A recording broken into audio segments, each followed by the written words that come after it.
Hej och välkomna till vår kanal Husbil Sambos. Denna helgen har vi längtat efter hela vintern. Kanske åka över till Öland, kanske sätta oss på en strand, kanske plocka fram en god bok. Ja, men nu gick det ju inte riktigt som vi hade tänkt oss. Följ med oss!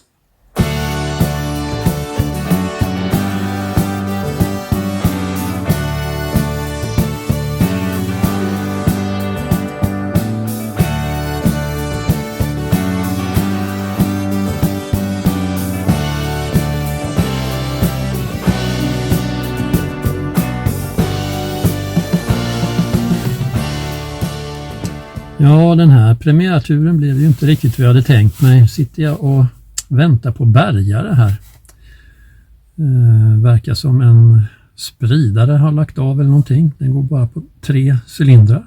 Så att det blir till att dra den till verkstad. Så att jag får sitta här och filosofera lite medan bärgaren är på väg.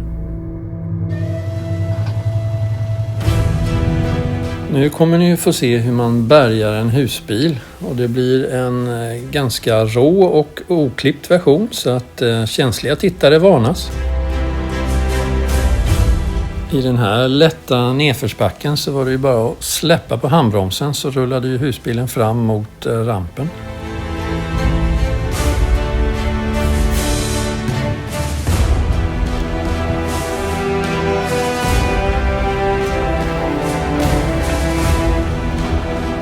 Vinschen på bärgningsbilen, det var ju en kraftig historia och drog ju lätt upp våran lilla husbil på rampen.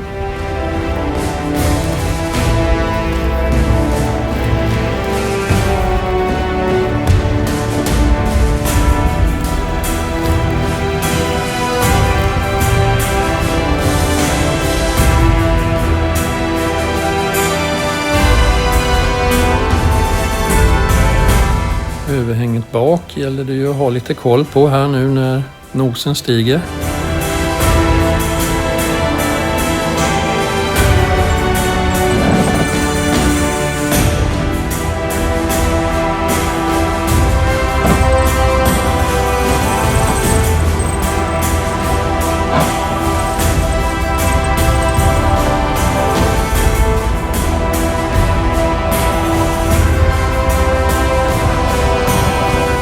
Och där är den uppe.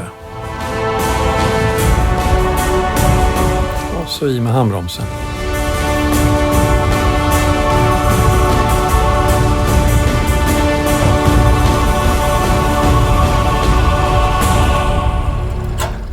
För att husbilen ska stå stilla på bärgningsbilen så spänner man fast framhjulen med speciella spännband.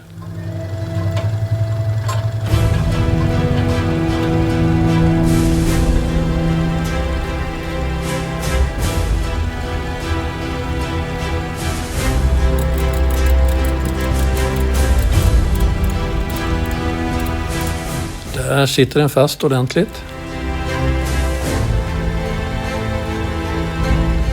Och så samma procedur på andra sidan.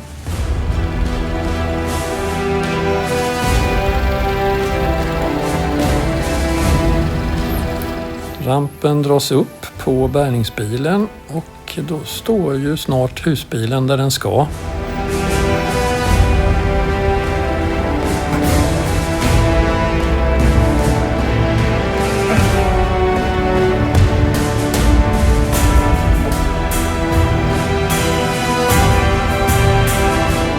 Sakta men säkert kommer den på plats.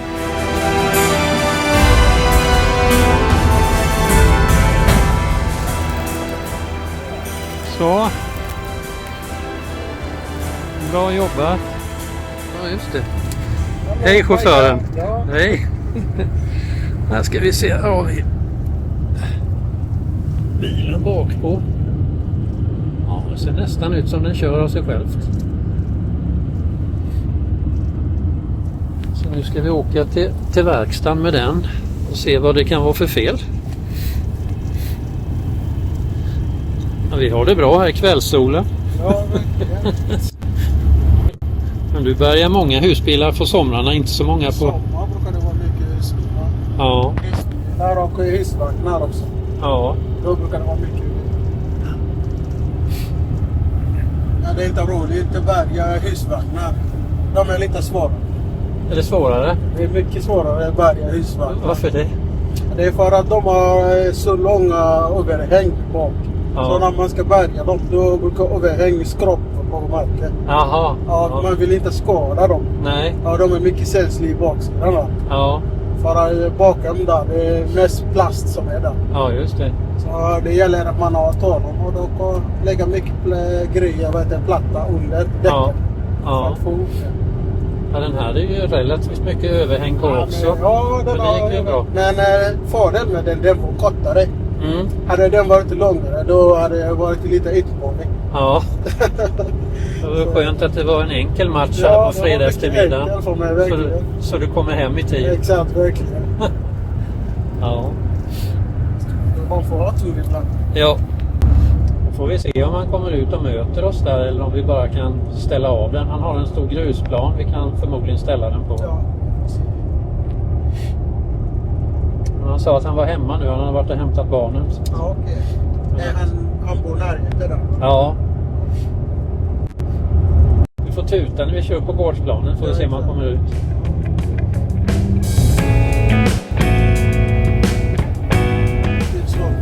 Ja, titta.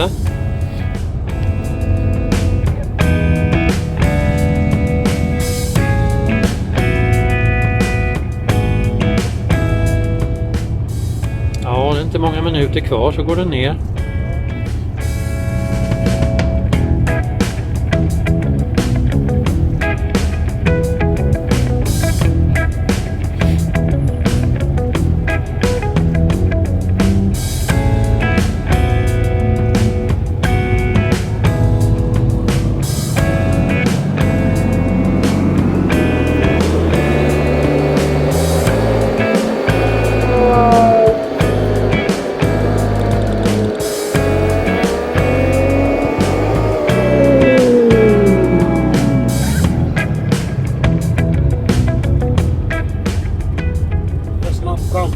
Ja, nu är det inte långt kvar.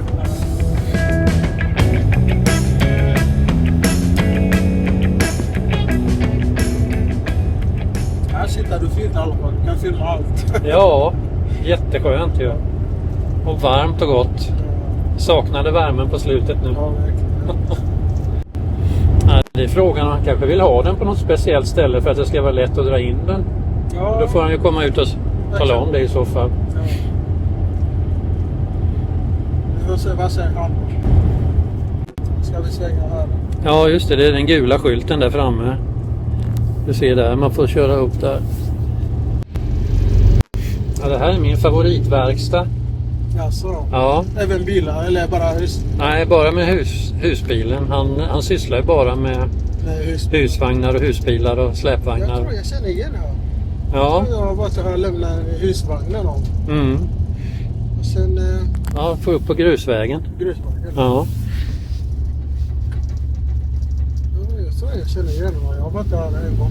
Ja. Det var på sommar. Ja, han är jätteduktig. Ja, problemet är när man ska byta däck på dem. Ja, det är helvete. Ja. Det är inget enkelt byta däck på dem. Nej, Alltså, det är jättesvårt att hitta vad ska man sätta dumpkraft alltså. just det.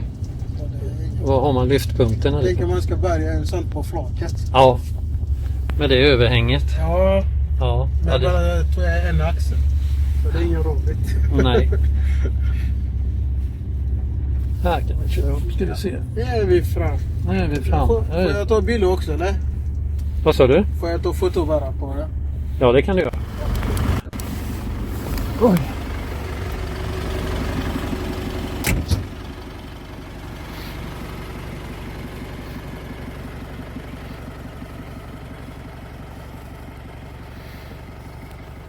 Han såg var vi var så att vi kunde ställa den bara rakt bak där. Då ska vi se hur det går till och lasta av en husbil från en bärgningsbil. Först lossa spännbanden från framhjulen. Och sen skjuta ut rampen och ner, tilta ner den.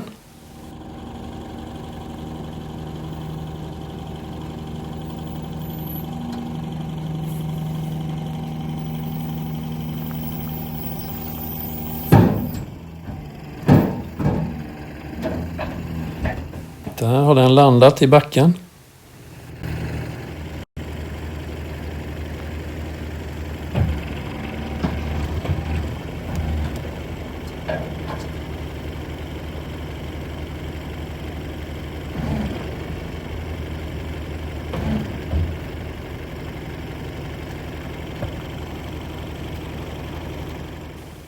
Nu ska vi dra ur handbromsen så att den hänger i vinschvajern. Vi kan vinscha ner den en bit mot marken.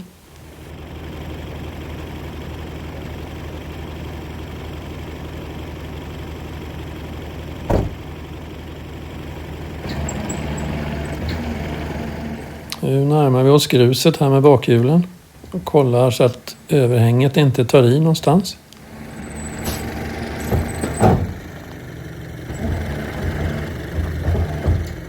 Ja, det klarar sig.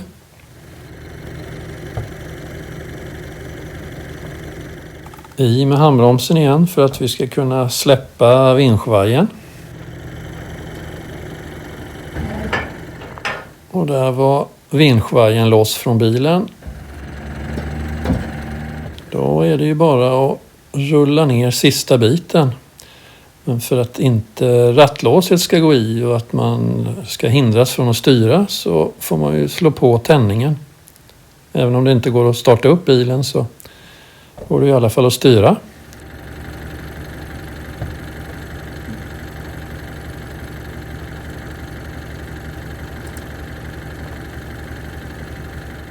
Och där står vi där vi ska.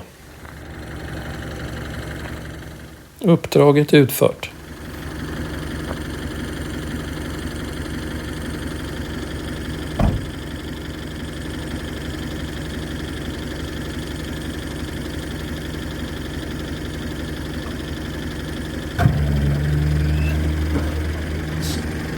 Nu har vi klass. Då måste jag gå in med den till honom får vi se. Kommer snart. Då ska vi ta och åka hem till Kalmar igen. Och ta helg, fast utan husbil.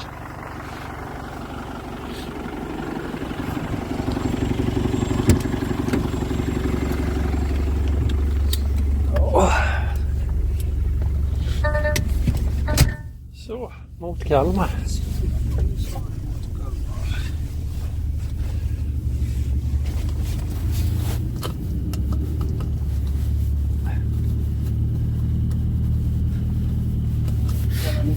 Ja, men nu sitter jag fast. Nej. Nej, jag bor i Berga. Ja, ja. Men kan du köra mig till korsningen där vid macken? Jag kör den här. Toppen. Så slipper du kvällspromenaden. Ja, Annars får jag släppa det här. Du får promenera hela vägen Kalmar. ja, det är långt. Ja. Då är jag inte framme innan det blir mörkt om man säger så.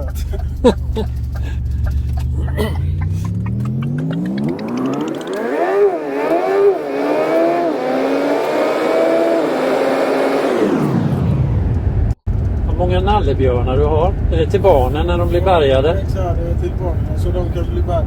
Ja, det är bra ju. Ska du ha en till eller? Ska du ha en eller? Jag kan ta en till barnbarnen. Ja, ta det.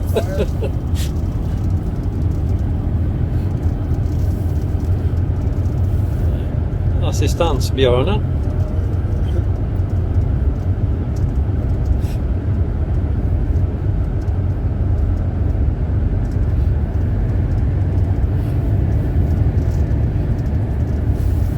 Sitta där.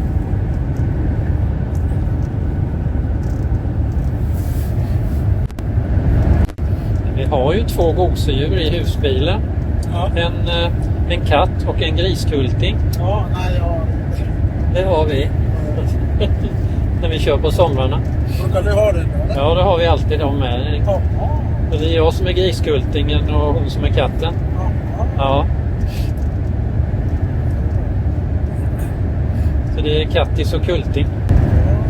Men ni kör runt bara här i Kalmar då, eller ni kör hela Sverige?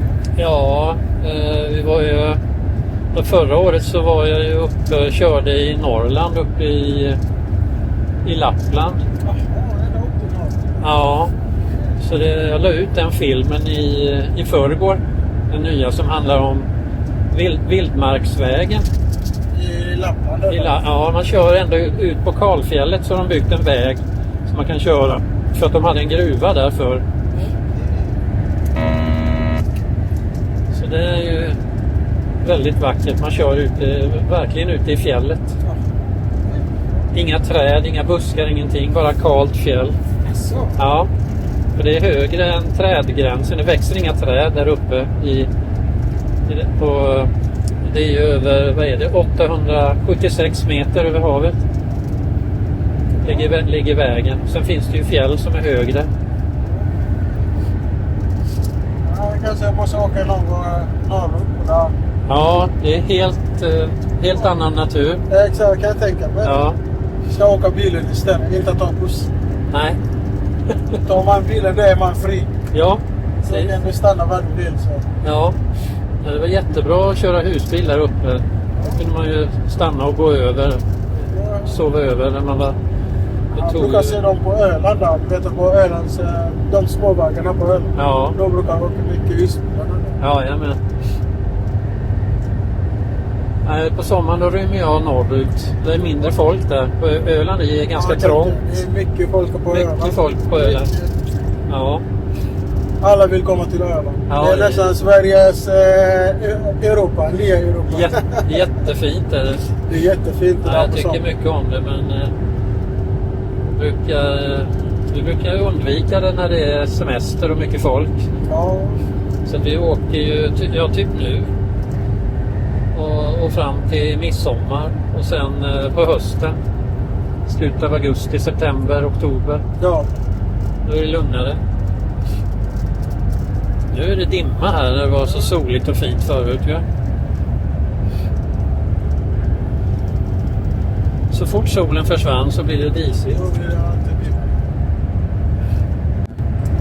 Jag hade ju tur att bilen gick sönder i nedförsbacke så jag kunde svänga in på den där lilla vägen där du hämtade mig. Annars hade jag ju stått mitt i.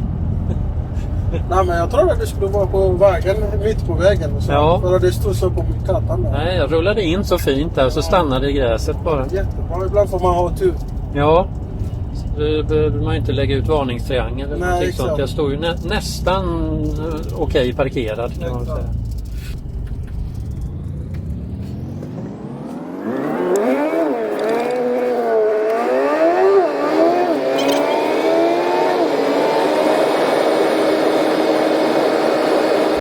Vad har du för växellåda i den här som går så mjukt och fint? Har du sån här hög- och lågväxel och grejer? Ja, det är automatväxel. Mm. Det är mycket enklare. Det är inte sådana stora växelpaket. Nej. Det är lite knappt neutral drivbil.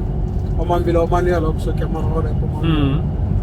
Men det är inte sån här hög- och lågväxel som på terrängfordon? Nej. Det är inte Nej, vanlig automatlåda. vanlig automat.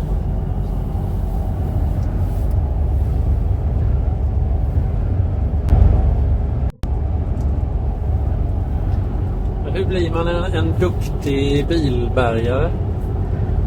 Ja, det är en bra fråga. Ja, typ att vara bärgare, man hjälper folk. Ja. Det är som att jobba inom vården. Mm. För att hjälpa folk in när de har nödstationen. Ja. Det är ingen som vill stå mitt på vägen här är E22 eller Nej. 100 bilar som kommer förbi där. Nej, precis. Så man är hjälpsam Ja. och tänksam på saker. Och är det något barn som är ledset så får de en nallebjörn. De får en navel. Och så fort man kommer finns det någon barn där. Då brukar de vara jätteglada för det. Ja. Så att man kan kommunicera också med folk. Ja. Och det är mycket kontakt som man har när man är i berg. Ja, det är roligt. Ja, men det är mycket roligt jobb. Mm. Det är jätteroligt. Och det är mycket växlande jobb också. Ja, Ingen jobb är lika andra. nej. Så du vet inte nästa uppdrag, vad är det som gäller? Ja, då kommer jag. Ja, exakt. Folken är olika också. Ja. Ibland vissa de är glada, ibland vissa de är inte glada. Så man måste kunna hantera situationen. Ja, många som är rädda och stressade kanske. Stressa, exakt. Ja. Så du har mycket situationer som du måste kunna hantera dem också. Ja, Så, vissa de är tacksamma, vissa de är inte tacksamma för att du kommer sent. ja, Eller för att du inte kunnat laga bilen på plats. nej. Det är ditt jobb, du måste kunna hantera dem också. Mm. Ja, men Det jag tycker är inte så lätt alltid. Nej, det är inte lätt alltid. Nej. Men det är ditt yrke, så du måste kunna hantera situationen som du kommer inträffa. Ja. Nej, men jag klagar inte i alla fall. Jag tycker det är roligt jobb. Ja, det märks. Jag tycker du är en bra bärgare. Ja, tack.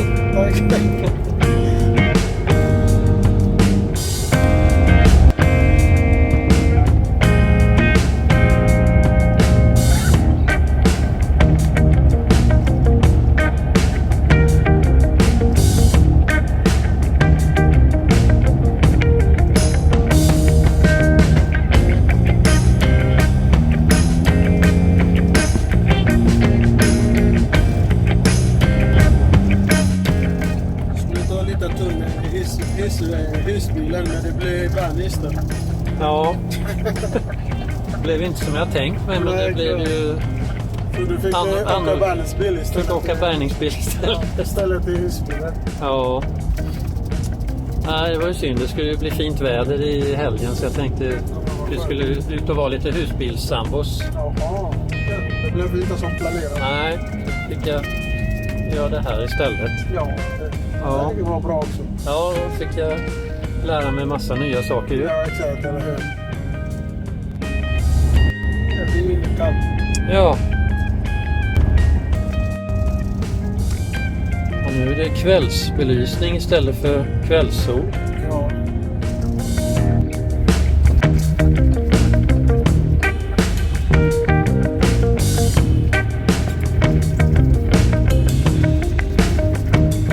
Medan vi körde genom ett Kalmar i vacker kvällsbelysning så började tankarna komma ifatt mig. Det där ljudet som motorn gav ifrån sig innan den la ner, det kändes lite dyrt. Jag funderade på vad det kunde vara.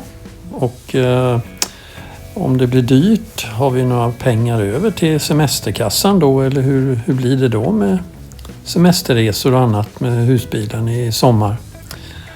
Ja, det skavde.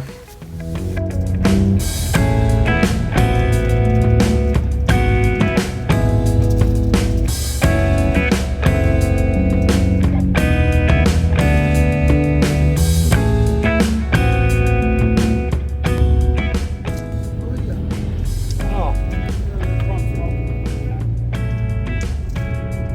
Jag släpper dig vid bussen.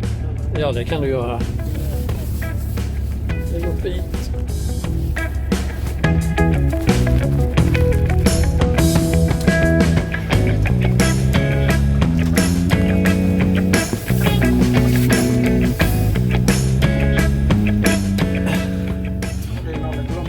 Ja, jag ska inte glömma nallen. Tack så jättemycket. Ja, men det var trevligt att träffa dig. Ja. Lycka till dig. Ja, tack så mycket. Hej. Där rullade bärgaren Mike iväg mot nya uppdrag och själv fick jag gå hem och vänta på besked från verkstaden. Ja, det var ju spännande att få åka bärgningsbil och prata med bärgaren Mike och följa hans sätt att se på hur det är att bärga husbilar och annat. Men ovissheten var ju ändå stor efter den här bärgningen. Alltså hur ser våran framtid med husbilen ut nu? Ja, följ kanalen så får ni se, gilla, prenumerera, kommentera jättegärna. Vi svarar så gott vi kan. Tack för att ni har tittat och på återseende. Hej då! Hej då!